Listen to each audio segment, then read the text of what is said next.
नमस्कार दोस्तों। तो इस लेसन के अंदर हम पढ़ेंगे कि राजस्थान की जो पेंटिंग्स हैं उनका डेवलपमेंट कैसे हुआ, अर्थात टाइम के साथ वो किस तरीके से डेवलप करती गई। और पहला चित्र जो कि मेवाड़ के अंदर बना था, उसके बाद में फिर मुग़ल और उसके बाद फिर और जब रियासतें आई तो किस तरीके से उनमें डेवलपमेंट हुआ। और राजस्थान की जो चित्र शैली है उसको जिनको 4 भागों में बांटा गया है, उन सभी की जितनी भी चित्र शैलियाँ उनका वर्गीकरण किस प्रकार करते हैं और उनके अंदर क्या है उसका बेसिक हम इसके अंदर देखेंगे। तो दोस्तों हम आगे देखते हैं। राजस्थानी चित्रशैली जो है उसका यदि हम बात करें तो उसका सबसे पहले जो साइंटिफिक विभाजन, यानी कि वैज्ञानिक रूप से ओनली क्षेत्र नहीं देखते हुए कि उनके अंदर क्या है, किस प्रकार के चित्र बनाए गए हैं, ये सब देखते हुए पहला जो वैज्ञानिक विभाजन था वो किया गया आनंद कुमार स्वामी के द्वारा। और उन्होंने 1916 के अंदर राजपूत पेंटिंग नाम से एक पुस्तक लिखी।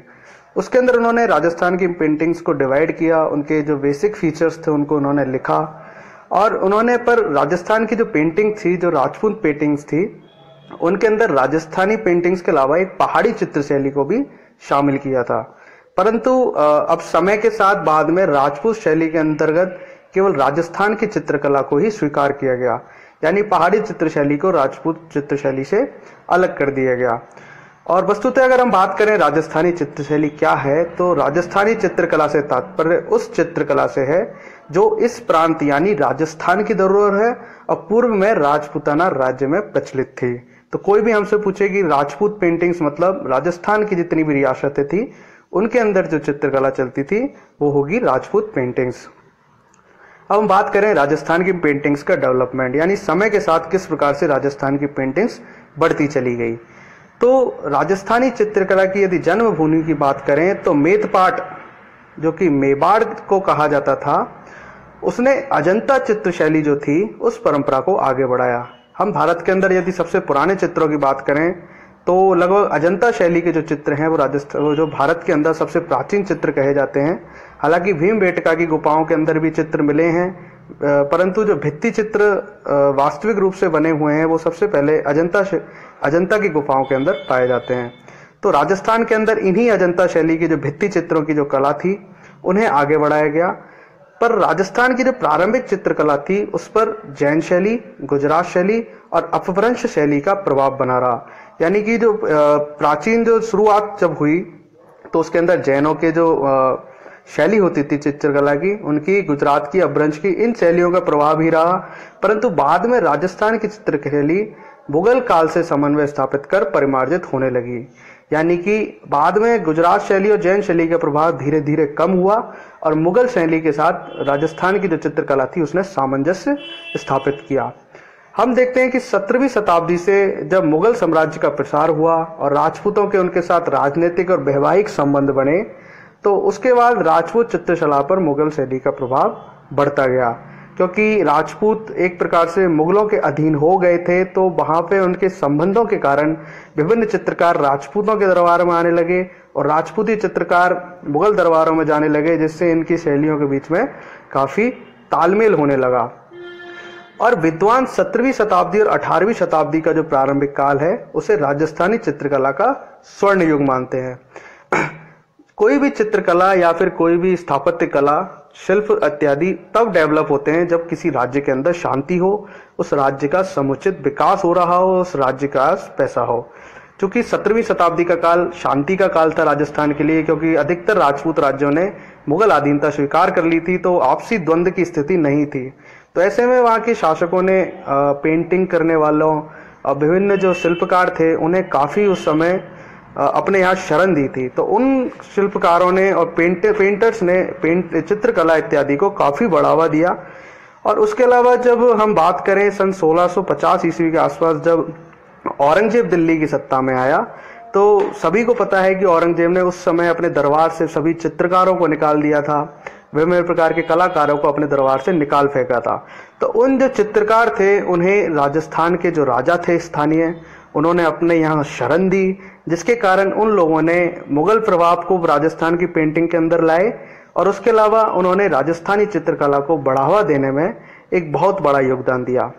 परंतु आगे चलकर अंग्रेजों के बढ़ते राजनीतिक प्रभाव और लड़खड़ाती आर्थिक दशा में भी राजस्थानी चित्रकला को आघात लगा परंतु कला किसी ना किसी रूप में फिर भी जीवित रही। यानी उसके बाद राजस्थानी चित्रकला थोड़ी कमजोर होती गई, क्योंकि देश की आर्थिक स्थिति बहुत खराब हो गई थी, देश अंग्रेजों का गुलाम हो गया था।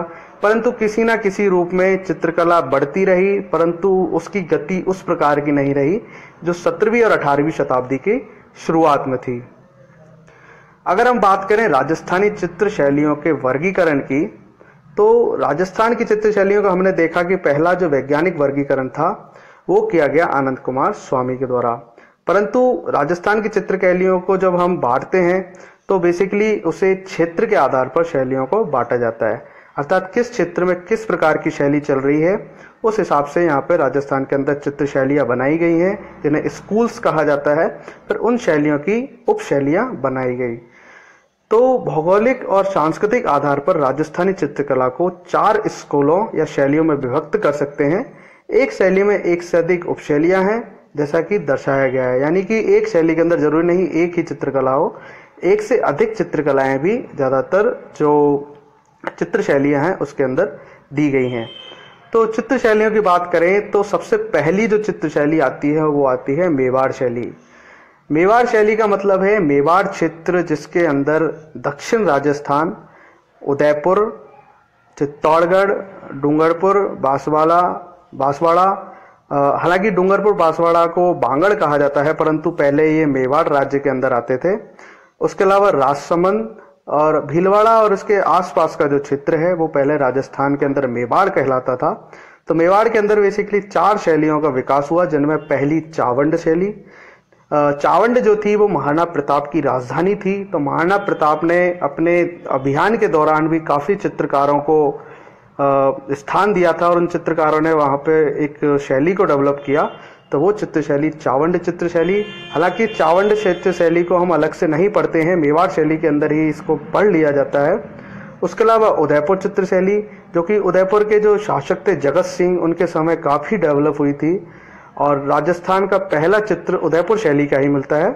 उसके बाद नाथद्वारा शैली, जो कि श्रीनाथ जी मंदिर का जो मंदिर है वहां पे डेवलप हुई, जिसके अंदर पिछवाई चित्रकला, जिसके अंदर एक पर्दे पर भगवान श्री कृष्ण के चित्र, उनके बाल्यकाल के चित्र, उनके राधा के साथ प्रसंग के चित्र इत्यादि पर्दे के ऊपर बनाए जाते हैं।